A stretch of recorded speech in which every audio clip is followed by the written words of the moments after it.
1 करोड़ से अधिक केंद्रीय सरकारी कर्मचारी और पेंशनर नए वेतन आयोग 8वें वेतन आयोग से जुड़ी खबरों पर नजर गड़ाए हुए हैं।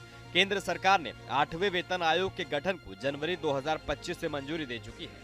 हालांकि अब तक आयोग के गठन और कमेटी के सदस्यों के नाम से पर्दा नहीं उठा है, लेकिन उम्मीद की जा रही है कि केंद्र सरकार मौजूदा महीने जून के आखिरी सप्ताह तक 8वें आयोग के गठन का ऐलान कर सकती है।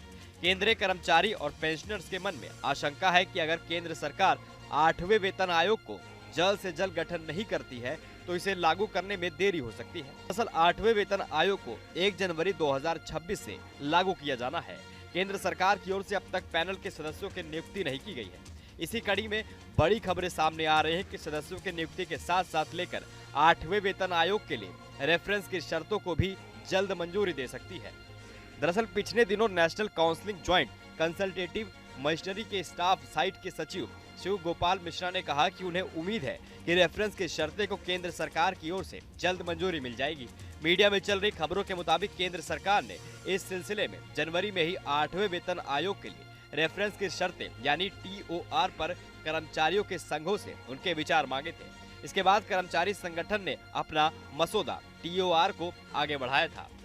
आपको बता दें कि मौजूदा समय में महंगाई भत्ता मूल वेतन का 55% है। मार्च में 7वें वेतन आयोग के तहत 2% DA बढ़ाया गया था, जिसके बाद ये 53 से बढ़कर 55% हो गया था।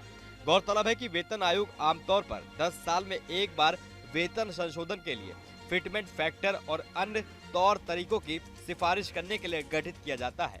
वेतन आयोग का एक महत्वपूर्ण पहलू फिटमेंट फैक्टर है, जो सभी स्तरों पर वेतन और पेंशन को फिर से निर्धारित करने के लिए एक मानक गुणक के रूप में कार्य करता है। ये सिस्टम कर्मचारी के ग्रेड या वेतन बैंड से कोई फर्क नहीं पड़ता, लेकिन वेतन वृद्धि की गारंटी देता है। गौरतलब है कि 7वें वेतन आयोग की शुरुआत के साथ न्यूनतम मूल वेतन में बढ़ोतरी हुई, जो 2.57 के फिटमेंट फैक्टर की बदौलत 7,000 रुपए से बढ़कर 18,000 रुपए हो गया। इसी तरह पेंशन में भी काफी संशोधन किया गया, जो 3500 रुपए से बढ़कर 9,000 रुपए हो गई। हालांकि 8वें वेतन आयोग के लिए आधिकारिक फिटमेंट फैक्टर का खुलासा होना बाकी है, लेकिन अनुमान है कि ये 2.5 के आसपास हो सकता है। इससे वेतन और पेंशन में काफी वृद्धि हो सकती है।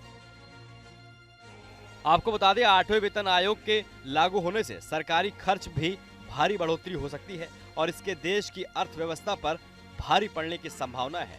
लिहाजा 8वें वेतन आयोग के प्रभावों को ध्यान में रखते हुए सरकार किसी भी अंतिम निर्णय से पहले व्यापक समीक्षा जरूर करेगी।